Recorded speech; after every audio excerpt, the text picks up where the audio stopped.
আসসালামু আলাইকুম রহমতুল্লাহ। প্রিয় দর্শক, আমি Mohammad Ali Khan, second FS TV থেকে।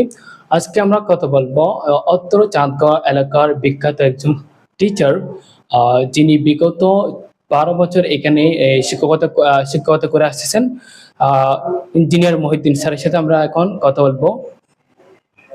আসসালামু আলাইকুম স্যার। ওয়ালাইকুম আসসালাম ওয়া রাহমাতুল্লাহি ওয়া বারাকাতুহু। স্যার, আপনি কেমন আছেন? আলহামদুলিল্লাহ ভালো। আচ্ছা স্যার, বিগত 21 বছরে বাংলাদেশ টিম, ফুটবল টিম একটা ম্যাচও জিততে পারেনি ইন্ডিয়ার বিপক্ষে। এই বছর প্রথম বাংলাদেশ ইন্ডিয়ার বিপক্ষে জয় লাভ করেছেন। আপনার অনুভূতি কেমন? আপনি কি বলতে চান এই ব্যাপারে? বাংলাদেশে কি ফুটবল টিম আছে? স্যার, কেন আছে না স্যার, বা ফুটবল স্যার? না, আসলে বাংলাদেশে একটা ফুটবল টিম আছে সেটা তো আমার বোধগম্য নয়।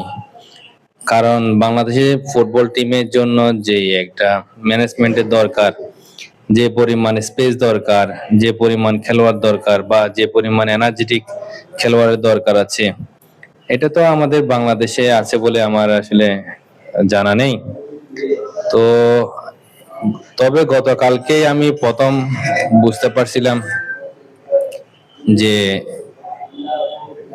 বাংলাদেশে একটা দল আছে যারা সর্বপ্রথম ইন্ডিয়াকে হারাইছে 22 বছর পরে। তো যাই হোক, বাংলাদেশ নামে একটা যে টিম আছে এটা যে আমি জানতে পারছি, এটাই আসলে সবাইকে কি বলবো, আমি আসলে অনুভূতিটা আসলে বুঝতে পারতেছি না।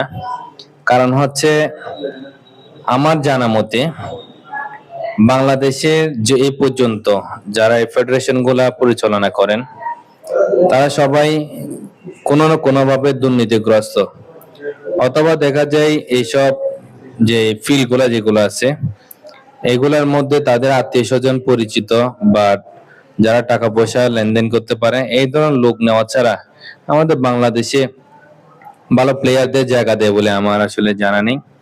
তবে ইউনূস সরকার আসার পরে আমি প্রথমবার যখন দেখলাম যে বাংলাদেশি প্লেয়ার হামজা নামের একজন ভালো প্লেয়ার বাইরে ফুটবল খেলে, কিন্তু বাংলাদেশে উনি কখনো খেলেননি, এটা দেখে আমি অবাক।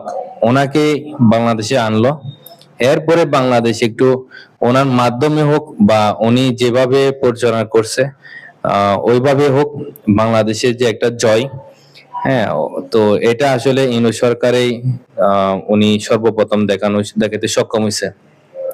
অন্যান্য সময়টুকুতে দুর্নীতির কারণে দেখা যায় যে বাংলাদেশের ভালো ভালো প্লেয়ার গুলা